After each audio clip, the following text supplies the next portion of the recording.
বিসমিল্লাহির রহমানির রহিম। প্রিয় দর্শক, ইতিহাসের পাতায় এমন এক অহংকারী শাসকের নাম লেখা আছে যে নিজেকে খোদা মনে করত। আল্লাহ তাআলাকে হত্যা করার দুঃসাহসিক দাবি নিয়ে সে আসমানে যাওয়ার চেষ্টা করেছিল, কিন্তু আসমান থেকে ফিরে এসে কেন তার হাতে ছিল মাছের রক্তমাখা তীর? আর কিভাবে আল্লাহর নির্দেশে একটি তুচ্ছ ল্যাংড়া মশা তার মাথার ভেতরে ঢুকে গেল? অহংকারের সেই ভয়াবহ পরিণতি আর নমরুদের করুণ শেষ জানতে হলে ভিডিওটি শেষ পর্যন্ত দেখতে থাকুন। একদা আল্লাহ রাব্বুল আলামিন হজরত ইব্রাহিম আলাইহিসসালামকে নির্দেশ দিয়েছিলেন, হে ইব্রাহিম, তুমি যাও, গিয়ে নমরুদকে দ্বীনের প্রতি আহ্বান করো।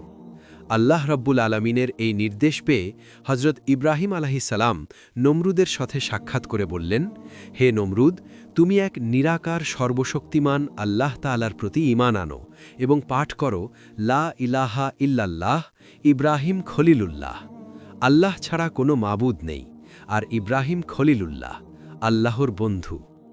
নমরুদ জবাব দিল, হে ইব্রাহিম, তোমার আল্লাহর নিকট আমার কোনো প্রয়োজন নেই। আমি নিজেই তো একজন রব। আমি অল্প দিনের মধ্যেই তোমার রবের প্রাণ সংহার করব, তার রাজ্য কেড়ে নেব। নাউজুবিল্লাহ। হজরত ইব্রাহিম আলাইহিসসালাম বললেন, ওই কাফের নমরুদ, তুমি আমার রবকে কোথায় খুঁজে পাবে? নমরুদ বলল, সেই ব্যবস্থা আমি করে নেব, যথাসময়ে তা দেখতে পাবে। এরপর নমরুদ চিন্তা করতে লাগল আল্লাহকে কিভাবে হত্যা করা যায়। সে সময় ইবলিস নমরুদকে পরামর্শ দিল, তুমি বৃহদাকার 4টি শকুন পালতে থাকো। ইবলিসের পরামর্শ মোতাবেক নমরুদ বৃহদাকার 4টি শকুন পালতে লাগল এবং তাদেরকে যথেষ্ট পরিমাণে মূল্যবান খাদ্য খাইয়ে অনেক মোটা, তাজা ও শক্তিশালী করে তুলল। এরপর একদিন 4 পায়া বিশিষ্ট একটি ছোট চৌকি নির্মাণ করে পায়ের নিচের দিকে শকুন 4টিকে সুবিধামতো বেঁধে নিল, আর শকুনদের চোখের সামনে ওপরের দিকে নাগালের বাইরে বেঁধে দিল 4টি গোশতের টুকরো। শকুন 4টিকে 2 দিন ধরে ক্ষুধার্ত রাখা হয়েছিল, তাই ক্ষুধার্ত শকুনগুলো খাবারের জন্য ছটফট করছিল। এ কারণে তারা তাদের ওপরে বাঁধা গোশতগুলো খাওয়ার লোভে উড়তে লাগল। উড্ডয়নের পূর্বে নমরুদ তীর, ধনুক ও একজন সঙ্গী সহ চৌকির ওপর আরোহণ করে বসল। অভিনব কায়দায় নির্মিত নমরুদের সেই শকুন বাহিনী রকেটের মতো ওপরের দিকে উঠতে লাগল। 4টি টার্গেট ছিল গোশতের টুকরোগুলো, আর নমরুদের টার্গেট ছিল আল্লাহ রাব্বুল আলামিনকে হত্যা করা। নাউজুবিল্লাহ। সুপ্রিয় দর্শক, কাফের নমরুদের ধারণা ছিল আল্লাহ রাব্বুল আলামিন ওপরের দিকে থাকেন, কিন্তু তার জানা ছিল না যে আল্লাহ রাব্বুল আলামিন কোনো স্থানে অবস্থান করেন না। কোনো স্থানে অবস্থান করা আল্লাহ রাব্বুল আলামিনের বৈশিষ্ট্য নয়, বরং এটা সৃষ্টির বৈশিষ্ট্য। কারণ স্থানের স্রষ্টা হলেন আল্লাহ রাব্বুল আলামিন, আর স্রষ্টা কোনোদিন সৃষ্টির মুখাপেক্ষী হতে পারেন না। নমরুদের বাহন যখন ক্রমান্বয়ে ওপরের দিকে উঠতে লাগল এবং যথেষ্ট সময় পার হওয়ার পর নিচের দিকে পাহাড়, পর্বত, গাছপালা, পৃথিবীর অন্যান্য সকল দৃশ্য তার দৃষ্টির অন্তরালে চলে গেল, তখন সে ভাবল এবার তার কাজ সিদ্ধি হতে পারে। তাই নমরুদ আল্লাহ রাব্বুল আলামিনকে হত্যা করার মনস্থ করে ধনুকে তীর লাগাল। ঘটনাক্রমে নমরুদের সঙ্গে থাকা লোকটির মনে ভাবান্তর দেখা দিল। তখন নমরুদকে লক্ষ্য করে বলল, জাহাপনা, আপনি কাকে লক্ষ্য করে তীর নিক্ষেপে হত্যা করতে উদ্যোগী হচ্ছেন? নমরুদ বলল, আমি এখন ইব্রাহিমের কথিত খোদাকে তীর নিক্ষেপ করে হত্যা করব এবং তার রাজ্য দখল করে নেব। এ কথা শুনে লোকটি বলল, কি দুরাশা আপনার জাহাপনা! আল্লাহকে তীর নিক্ষেপ করে কেউ কি হত্যা করতে পারবে? তিনি যে অসীম, নিরাকার, সর্বশক্তিমান ও সকলের ধরাছোঁয়ার বাইরে। তিনি জাগতিক ও মানবিক সকল বস্তুর ঊর্ধ্বে। তিনি বিরাজিত বিশ্ব ব্রহ্মাণ্ডব্যাপী। তার আসন। পাপিষ্ঠ নির্বোধ নমরুদ সঙ্গী লোকটির কথা শুনে খুবই রাগান্বিত হল এবং মনে মনে ভাবল, এই লোকটি কি তাহলে গোপনে ইব্রাহিমের ধর্ম গ্রহণ করেছে? তাই নমরুদ তাকে এক ধাক্কা মেরে নিচে ফেলে দিল। আল্লাহ রাব্বুল আলামিন তখন জিব্রাইল আলাইহিসসালামকে নির্দেশ দিলেন, হে জিব্রাইল, এই লোকটির যেন কোনো ক্ষতি না হয় তাকে তুমি রক্ষা করো। আল্লাহ রাব্বুল আলামিনের নির্দেশ মোতাবেক হযরত জিব্রাইল আলাইহিসসালাম সেই লোকটিকে রক্ষা করলেন। নমরুদ যে তীরগুলো নিক্ষেপ করে আল্লাহ রাব্বুল আলামিনকে হত্যা করতে যাচ্ছিল, সেই তীরগুলোর সঙ্গে সে খুবই সূক্ষ্ম ও মজবুত সুতো বেঁধে দিয়েছিল, যাতে তার তীরগুলো শূন্যে হারিয়ে না যায় এবং পুনরায় তার নিকট ফিরে আসে। অতঃপর সে সেখান থেকে ওপরের দিকে তীরগুলো নিক্ষেপ করল। মহান রব্বুল আলামিন এই সময়ে জিব্রাইল আলাইহিসসালামকে ডেকে বললেন, হে জিব্রাইল, আমি আমার পরম শত্রুকে নিরাশ করব না। তার আকাঙ্ক্ষা অনুযায়ী নিদর্শন সৃষ্টি করো। ওর নিক্ষিপ্ত তীরের কয়েকটিতে রক্ত মেখে দাও, যাতে সে মনে করে সে আমাকে হত্যা করেছে। জিব্রাইল আলাইহিসসালাম আল্লাহ রব্বুল আলামিনের নির্দেশ অনুযায়ী অনেকগুলো তীরের ফলকে রক্ত মাখিয়ে নমরুদের আসনের কাছে ফেলে দিলেন। শকুন চালিত রখে রক্তমাখা তীরগুলো পতিত হতে দেখে নমরুদ আশ্বস্ত হল যে ইব্রাহিমের কথিত খোদা নিহত হয়েছে। নাউজুবিল্লাহ।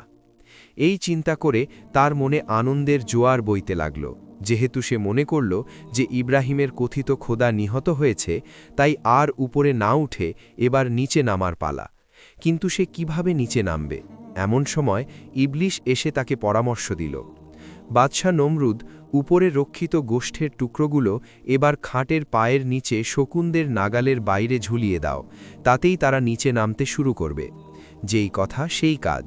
গোষ্ঠের টুকরোগুলো ঘুরিয়ে নিচের দিকে বেঁধে দেওয়া হলো। শকুনগুলো মাংসের লোভে নিচের দিকে নামতে লাগল, আর এভাবেই নমরুদ জমিনে নেমে এলো। মহা খুশিতে রক্তমাখা তীরগুলো নিয়ে এসে রাজদরবারে ফিরে এলো। নমরুদ ফিরে এসে হজরত ইব্রাহিম আলাইহিসসালামকে ডেকে বলল, ইব্রাহিম, তোমার আল্লাহকে তো আমি হত্যা করে এলাম, এই দেখো রক্তমাখা তীর। হজরত ইব্রাহিম আলাইহিসসালাম বললেন, ওহে নির্বোধ বাদশাহ, তুমি তো দূরের কথা, সমগ্র সৃষ্টিকুলের শক্তি একত্র করলেও তার সামান্য পরিমাণ ক্ষতি কেউ সাধন করতে পারবে না।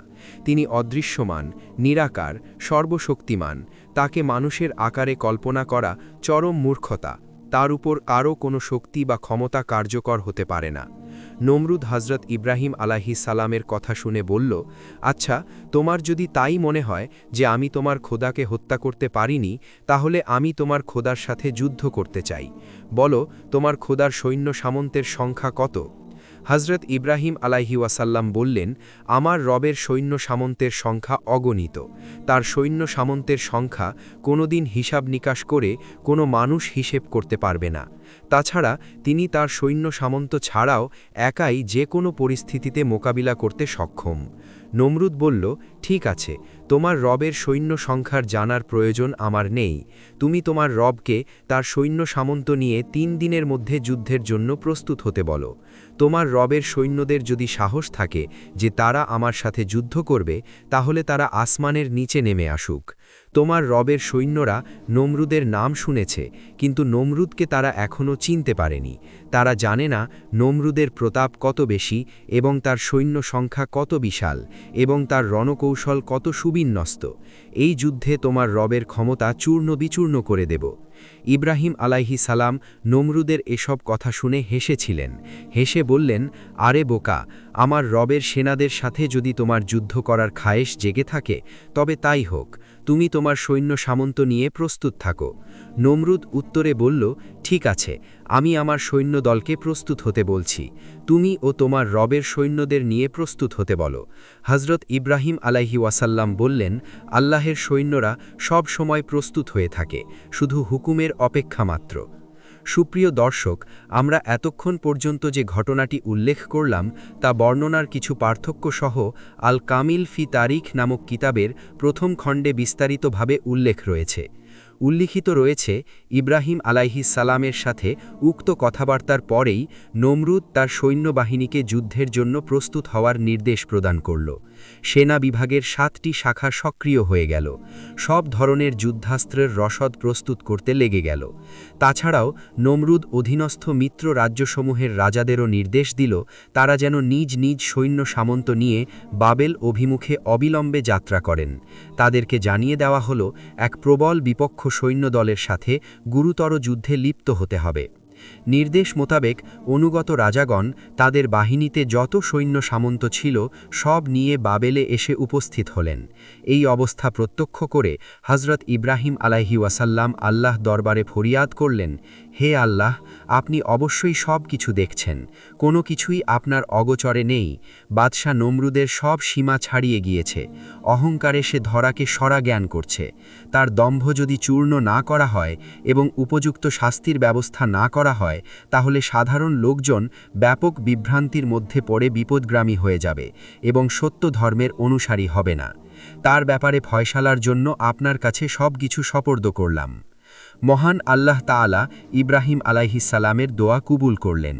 আল্লাহ তাআলার নির্দেশে হযরত জিব্রাইল আলাইহিসসালাম ইব্রাহিমকে জানিয়ে দিলেন, হে আল্লাহ নবী, আপনার চিন্তার কোনো কারণ নেই। নমরুদের চ্যালেঞ্জের মুখে আল্লাহ তাআলা আপনাকে লাঞ্ছিত করবেন না। অতি শীঘ্রই আল্লাহ তাআলা তাকে চরম শাস্তি প্রদান করবেন। তার সৈন্য সামন্তের কারণে যে তার অহংকার হয়েছে, তার কারণে সে অচিরেই ধ্বংসপ্রাপ্ত হয়ে যাবে। বিজয় সুনিশ্চিত আপনারই। এ কথা শুনে হযরত ইব্রাহিম আলাইহিসসালাম চিন্তামুক্ত হয়ে আল্লাহ দরবারে শুকরিয়া জ্ঞাপন করলেন। কথিত আছে, নমরুদ হাজারো লাখো সৈন্য সমাবেশ করেছিল এবং তাদের তাঁবু কাটতে শত শত পুরুষ পরিমাণ জায়গার প্রয়োজন হতো। নবীগণ কেউ কারো ধ্বংস কামনা করেন না। নমরুদের যুদ্ধের প্রস্তুতি, সৈন্য সামন্ত সমাবেত করা এবং সার্বিক পরিস্থিতি গ্রহণের পর হযরত ইব্রাহিম আলাইহিসসালাম শেষবারের মতো আরও একবার বললেন, হে নমরুদ, তুমি কার বিরুদ্ধে যুদ্ধ করতে যাচ্ছ তা কি ভেবে দেখেছ? আমরা আমি সকলেই তার মুখাপেক্ষী, যিনি আমাদের রিজিকদাতা, যিনি সার্বভৌম ক্ষমতার মালিক, যার ক্ষমতা এত অসীম এবং প্রবল যে ইচ্ছা করলে তিনি যে কোনো মুহূর্তে প্রস্তুতি ছাড়াই চোখের পলকে সারা জাহান ধ্বংস করে দিতে পারেন। তাঁর বিরুদ্ধে এত জাঁকজমকের সাথে যুদ্ধে লিপ্ত হওয়া তোমার ধ্বংসের অনিবার্য একটি মহান নির্বুদ্ধিতার কাজ। আমি তোমাকে শেষবারের মতো আল্লাহ রব্বুল আলমিনের উপর বিশ্বাস স্থাপন করার জন্য আহ্বান জানাচ্ছি। বাদশাহ নমরুদ ইব্রাহিম আলাইহিসসালামের কথা শুনে বলল, হে ইব্রাহিম, আমার এই সামান্য প্রস্তুতি দেখেই তুমি ঘাবড়ে গিয়ে এসব কথা বলছো? আমি তোমাকে পূর্বেও বহুবার বলেছি, এখনও বলছি, তুমি আর কখনো আমাকে তোমার সেই কল্পিত রবের মিথ্যা শক্তির ভীতি প্রদর্শন করবে না। নমরুদ যে ভয় পাওয়ার পাত্র নয় তা কি তোমার জানা নেই? তোমার রবের সৈন্য সামন্ত সংখ্যা নাকি শেষ হয়ে গেছে বলেই তুমি এসব কথা বলছো। আমি কি তোমার এসব কথা শুনে যুদ্ধ থেকে বিরত থাকব? তা কখনোই নয়। আমি অবশ্যই যুদ্ধ করব। আমি তোমার রবের ক্ষমতা দেখে নেব। অতএব যাও, তুমি তোমার রবের সৈন্য সামন্ত নিয়ে প্রস্তুত হয়ে আমার সাথে যুদ্ধ করার জন্য আসতে বলো। নমরুদের কথাবার্তা শুনে হযরত ইব্রাহিম আলাইহিসসালামের মনে খুব ব্যথা পেল, কারণ তিনি বুঝতে পেরেছিলেন নমরুদ শুধু নিজেই ধ্বংসপ্রাপ্ত হবে না, আল্লাহ তাআলার গজবে লক্ষ লক্ষ সৈন্য সামন্ত সবাই ধ্বংসপ্রাপ্ত হয়ে যাবে। কোনো নবীই চান না আল্লাহ শ্রেষ্ঠ বান্দা আশরাফুল মাখলুকাত মানুষ ধ্বংস হয়ে চিরকালের জন্য জাহান্নামে পতিত হোক, কিন্তু উপায় নেই। তাই তিনি ব্যথিত চিত্তে আল্লাহ তাআলার দরবারে ফরিয়াদ করলেন, হে মাবুদ, আমি নমরুদকে সঠিক পথে আনার জন্য চেষ্টার কোনো ত্রুটি করিনি, কিন্তু আমি যতই চেষ্টা করি না কেন সে তোমাকে দুর্বল মনে করে এবং নিজেকে সার্বিক শক্তির অধিকারী মনে করে। সুতরাং এখন আর শাস্তির বিধান ছাড়া বিকল্প কোনো রাস্তা নেই। সঙ্গে সঙ্গে আল্লাহ তাআলার পক্ষ থেকে জিজ্ঞেস করা হলো, হে আমার খালিলুল্লাহ, তুমি বলো নমরুদের বিরুদ্ধে আমি কোন ধরনের সৈন্য পাঠাবো? হযরত ইব্রাহিম আলাইহিসসালাম বললেন, হে আমার মাবুদ, নমরুদ যতই বড়াই করুক না কেন, তোমার একটি গজবেই তার সব কিছু ধ্বংস হতে পারে। সুতরাং আমি কামনা করছি তাকে একটি ক্ষুদ্র শক্তি দিয়ে চরম শিক্ষা দেওয়া হোক, যাতে প্রমাণিত হয় শক্তি যতই প্রবল হোক না কেন, মহান মালিকের সামান্য ক্ষুদ্রাতি ক্ষুদ্র শক্তির নিকট সব শক্তি অসহায়। সেই কারণে আমার ইচ্ছা আপনি নমরুদকে ও তার সৈন্য সামন্তদের ক্ষুদ্র ক্ষুদ্র মশা দ্বারা ধ্বংস করে দিন। আল্লাহ রব্বুল আলামিন হযরত ইব্রাহিম আলাইহিসসালামের ফরিয়াদ অনুযায়ী এই পদ্ধতিতেই নমরুদের অনিবার্য ধ্বংস কার্যকর করলেন। ঠিক তার ৩ দিন পরেই নমরুদ তার বিশাল সৈন্য সামন্ত নিয়ে আল্লাহ রব্বুল আলামিনের সাথে যুদ্ধ করার জন্য মাঠে প্রস্তুত হয়ে গেল। তারা অনেকক্ষণ যাবৎ আল্লাহ তাআলার সৈন্যদের জন্য অপেক্ষা করতে লাগল, কিন্তু যখন তারা দেখল মহান রবের সৈন্যরা কখনো আসছে না, তখন নমরুদ ইব্রাহিমকে জিজ্ঞেস করল, ইব্রাহিম, আমার সৈন্যবাহিনী আগেই প্রস্তুত হয়ে আছে, তোমার খোদার সৈনিক বাহিনী কোথায়? ইব্রাহিম আলাইহিসসালাম বললেন, একটু অপেক্ষা করো, আমার রবের সৈনিকরা কিছুক্ষণের মধ্যেই উপস্থিত হয়ে যাবে। তাফসির ইবনে কাসিরে এ উল্লেখিত রয়েছে। নমরুদ এক বিরাট সেনাবাহিনী নিয়ে সূর্যোদয়ের সময় যুদ্ধক্ষেত্রে উপস্থিত হয়। এ সময় আল্লাহ রাব্বুল আলামিন মশাদেরকে আদেশ দেন, আজ তোমাদের জন্য আমি উত্তম খাবারের ব্যবস্থা করেছি, তোমরা আজ নমরুদের সৈনিকদের গোষ্ঠ ভক্ষণ করে উদর ভর্তি করে নাও। আল্লাহ রাব্বুল আলামিনের নির্দেশ পেয়ে পূর্ব দিগন্ত থেকে মশাগুলি ঝাঁকে ঝাঁকে ছুটে আসতে লাগল। এই দৃশ্য দেখে হযরত ইব্রাহিম আলাইহিসসালাম আকাশের দিকে তাকিয়ে বললেন, ওই যে দেখো, আমার রবের সৈন্য সামন্ত আসছে।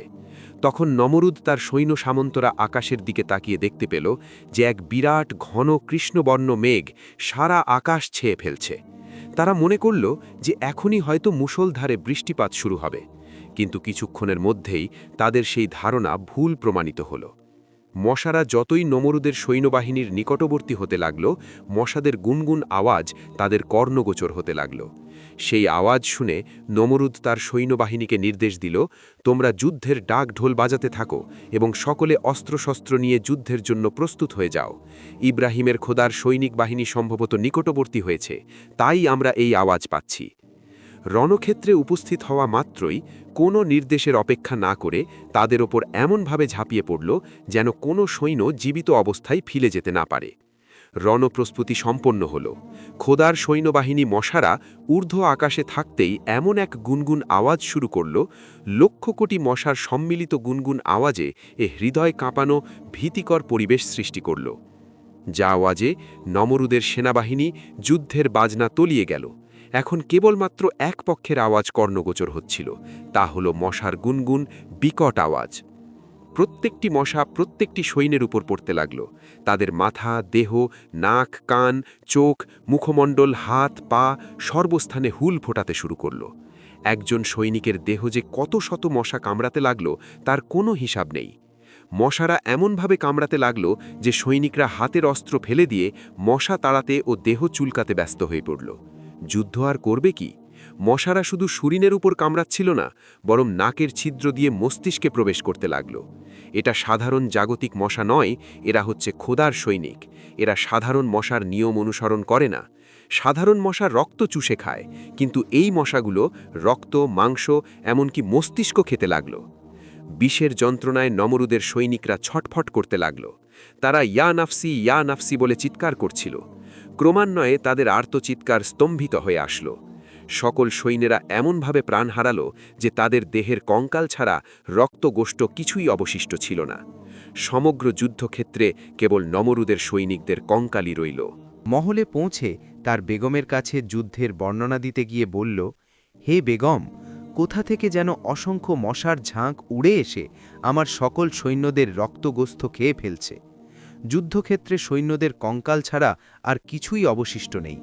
আমি নিজে প্রাণে বাঁচতে পেরেছি। কথাগুলো বলার সময় নমরুদ থরথর করে কাঁপছিল। পিপাসায় তার কণ্ঠ শুকিয়ে গিয়েছিল। মনে হচ্ছিল দম বন্ধ হয়ে আসছে। সেই মুহূর্তে একটি অপেক্ষাকৃত বৃহদাকৃতির মশা ঘুরে এসে নমরুদের নাকের ছিদ্র দিয়ে মগজে প্রবেশ করল। মগজে প্রবেশ করেই তা দংশন করতে লাগল। অসহ্য যন্ত্রণায় পাপিষ্ঠ নমরুদ চিৎকার করতে লাগল। অস্থির হয়ে পাগলের মতো ছটফট করতে লাগল, কিন্তু কোনো কাজ হচ্ছিল না। মশাটি মগজের ভিতরে বসে দংশন চালিয়ে যাচ্ছিল। নমরুদ নিজের পায়ে জুতো খুলে নিজের মাথায় আঘাত করতে শুরু করল। এতে কিছুটা স্বস্তি বোধ হল, কিন্তু যখনই মাথায় জুতার আঘাত বন্ধ করল, মশার দংশন আবার শুরু হল। তখন বাদশাহ নমরুদ নিজের মাথায় সার্বক্ষণিকভাবে জুতো পেটা করার জন্য একজন কর্মচারী নিয়োগ করল। তার একমাত্র কাজ ছিল জুতো দিয়ে মাথায় আঘাত করা। অন্য কোনো ধরনের আঘাত মশার দংশন থামাত না। জালিব কাফের পাপিষ্ঠ নমরুদের জন্য উপযুক্ত শাস্তি হল সার্বক্ষণিক জুতো পেটা। অবিশ্বাসী কাফেরের জন্য এটি একটি জ্বলন্ত উদাহরণ। কতদিন পর্যন্ত নমরুদ এ শাস্তি ভোগ করেছে সে বিষয়ে তাফসির বিশারদদের ভিন্ন মত রয়েছে। তাফসির ইবনে কাসিরে বর্ধিত রয়েছে কেউ 400 বছর পর্যন্ত, আবার কেউ বলে 40 দিন পর্যন্ত শাস্তি ভোগ করেছে। দীর্ঘদিন পর্যন্ত নমরুদ সেই মশার দংশন ভোগ করেছিল। অন্যদিকে নমরুদের নিয়োজিত কর্মচারী অস্থির হয়ে উঠেছিল। এক মুহূর্তের বিরতি দিলেই বাদশার ডাক চিৎকার শুরু হতো। একদিন ক্ষণিকের বিরতির সময় বাদশা ও আত্মীয় স্বজন তাকে তিরস্কার করতে লাগল। কর্মচারীর ক্ষোভে তিনি জুতোর আঘাত আরও শক্তভাবে দিলেন। জুতোর আঘাতে নমরুদের মস্তক 2 ভাগে ভাগ হয়ে গেল। ল্যাংড়া মশাটি মাথার মধ্য দিয়ে উড়ে চলে গেল। কারণ এই মশাটি সাধারণ মশা নয়, এটি আল্লাহ তাআলার পক্ষ থেকে পাপিষ্ঠদের জন্য পাঠানো সৈনিক। মহান রব তার শত্রুদের এভাবে শাস্তি দিয়ে বিশ্ববাসীকে বার্তা দিয়েছেন, তোমরা কখনো মহান রবের সঙ্গে ধৃষ্টতা প্রদর্শন করো না, কারণ মানুষ অত্যন্ত দুর্বল। মহান রব সর্বশক্তিমান। আজকের ঘটনা শুধুই গল্প নয়, এটি একটি জীবন্ত শিক্ষা। চলুন আমরা আমাদের জীবনে সেই শিক্ষাকে কাজে লাগাই। আল্লাহ যেন আমাদের আমল করার তাওফিক দেন। ভিডিওটি উপকারী মনে হলে লাইক দিন, শেয়ার করুন এবং আমাদের চ্যানেলটি সাবস্ক্রাইব করতে ভুলবেন না। প্রিয় দর্শক, নমরুদের এই করুণ পরিণতি আমাদের জন্য শুধু একটি ইতিহাস নয়, এটি একটি জ্বলন্ত সতর্কবার্তা। যে ব্যক্তি নিজেকে খোদা মনে করেছিল, যে ব্যক্তি আল্লাহ তাআলার সঙ্গে যুদ্ধ করার ধৃষ্টতা দেখিয়েছিল, সেই অহংকারী শাসককে আল্লাহ তাআলা ধ্বংস করেছেন এমন এক তুচ্ছ সৃষ্টির মাধ্যমে, যার নাম একটি মশা। এই ঘটনা আমাদের শেখায় ক্ষমতা, সৈন্য সংখ্যা, রাজত্ব কিংবা জাকজমক কোনোটাই আল্লাহ তাআলার সামনে কিছুই নয়। মানুষ যত বড়ই হোক না কেন, সে আসলে অত্যন্ত দুর্বল। মহান রব চাইলে চোখের পলকে সব কিছু উল্টে দিতে পারেন। নমরুদের মতো শক্তিশালী বাদশাহ শেষ পর্যন্ত একটি ল্যাংড়া মশার কাছেই অসহায় হয়ে পড়েছিল। অহংকার মানুষকে অন্ধ করে দেয়, আর সেই অন্ধত্বই ধ্বংসের পথ প্রশস্ত করে। নমরুদ যদি সময় থাকতে আল্লাহর আহ্বানে সাড়া দিত, তবে হয়তো তার পরিণতি এমন ভয়াবহ হতো না। কিন্তু সে সত্যকে অস্বীকার করেছে, নবীর কথা প্রত্যাখ্যান করেছে, আর আল্লাহর শক্তিকে তুচ্ছ মনে করেছে, আর তার ফল তাকে দুনিয়াতেই ভোগ করতে হয়েছে। সুতরাং প্রিয় দর্শক, এই ঘটনা আমাদের মনে করিয়ে দেয়, আল্লাহ তাআলার সাথে কখনো ধৃষ্টতা নয়, কখনো অহংকার নয়, বরং বিনয়, আনুগত্য ও ঈমানই হল মুক্তির একমাত্র পথ। আল্লাহ তাআলাই একমাত্র সর্বশক্তিমান, আর আমরা সবাই তার মুখাপেক্ষী বান্দা। আল্লাহ তাআলা যেন আমাদের অহংকার থেকে হেফাজত করেন, সত্যকে চিনে নেওয়ার তাওফিক দেন এবং হজরত ইব্রাহিম আলাইহিস সালামের মতো দৃঢ় ঈমানদার বান্দা হিসেবে জীবনযাপন করার শক্তি দান করেন। আমিন। ভিডিওটি ভালো লাগলে লাইক দিন, শেয়ার করুন এবং সত্যের বার্তা ছড়িয়ে দিতে আমাদের চ্যানেলটি সাবস্ক্রাইব করতে ভুলবেন না।